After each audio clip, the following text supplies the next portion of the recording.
Alors là, c'est à la fois personnel, mais en même temps, dans l'air du temps, si vous voulez, il me semble que une question qui est aujourd'hui posée par différentes personnes, c'est de savoir en quoi la littérature produit des connaissances. Évidemment, pour moi, la question c'est en quoi la littérature produit-elle des connaissances sociales ou sociologiques, ce qui n'est pas tout à fait la même chose. Et alors, le point de vue que j'ai adopté depuis quelque temps, depuis notamment un livre sur Proust où je ne formulais pas à ce moment-là des choses comme ça.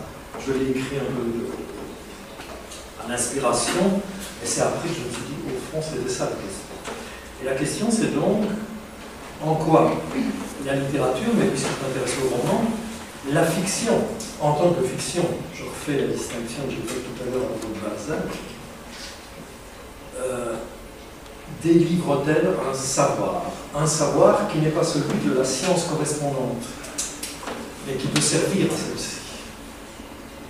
Et à Bordeaux, j'avais tendance à dire, au fond, les grands romanciers font la sociologie que les sociologues ne font pas.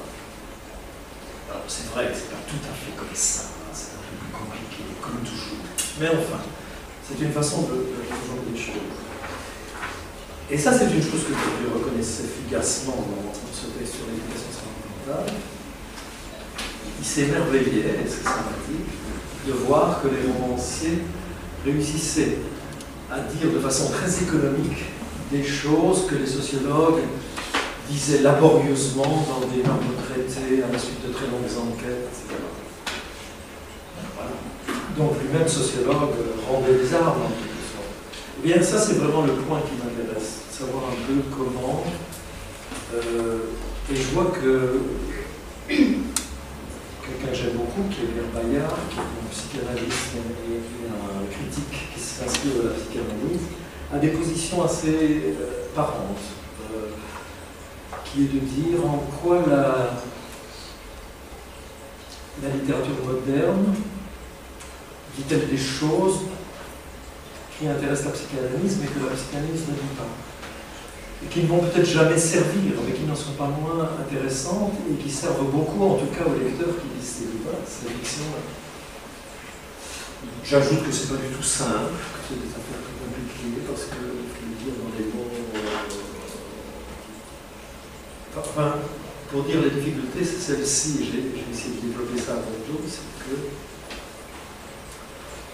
comment parler de la sociologie de Flaubert ou de Stendhal en utilisant des concepts, donc pas leurs mots, puisqu'ils sont dans la fiction, pas exactement leurs mots, en utilisant des concepts abstraits, en faisant une petite théorie qu'ils n'ont pas faite,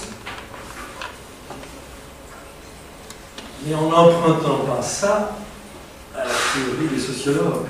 Vous voyez, sinon vous rabattez Bourdieu comme Bourdieu. C'est ce que Bourdieu a fait quand il étudiait, et je lui reprochais dans la communication, mais le prof est plus là pour ça de fond, je lui reprochais d'avoir analysé l'éducation sentimentale selon le modèle de l'espace des possibles. Et Bourdieu a le droit de faire ça, évidemment, hein, et il le sait très bien, mais il disait, vous voyez, ma théorie marche.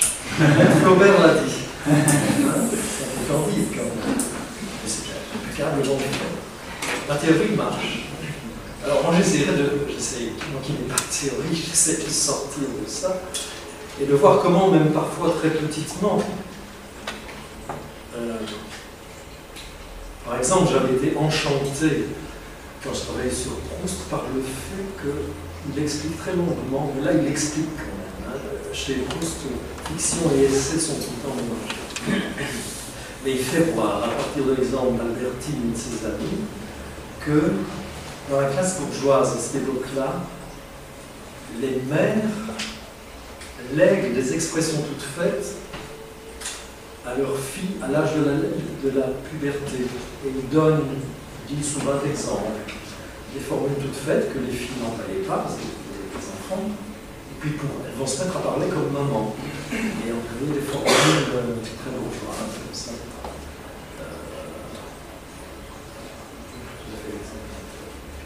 Et ça m'avait ravi parce qu'en fait, ça s'est passé comme ça avec ma femme. la meuf, ça doit être dans la puberté, là je n'étais pas là, mais elle entend des formules de sa mère. Un héritage. Comme on lègue des bijoux. Et voilà, une toute petite sociologie, là, mais vraiment géniale, me semble-t-il. Observez ça. Et chez Proust, il y a plein de choses comme ça. Je m'étais dit à une certaine époque, celle-là d'ailleurs, qu'après tout, il y aurait moyen de dégager la sociologie de Mallarmé.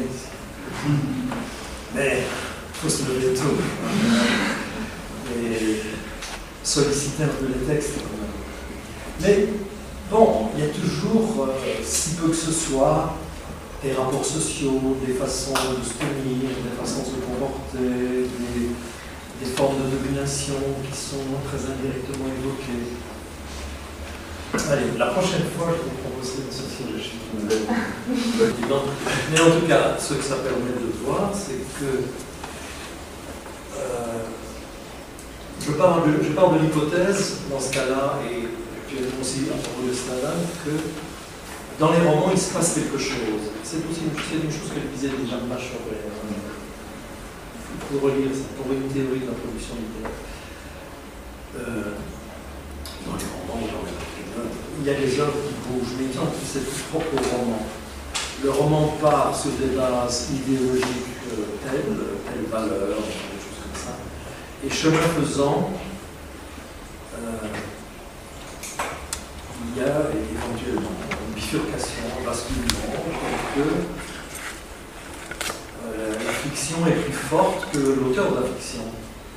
Et qu'elle finit par dire des choses que le romancier ne voulait pas. Il ne voulait pas exactement. Et je crois que c'est quelque chose, c'est en tout cas une bonne base méthodologique. Ça permet de voir ce qu'on ne voyait pas.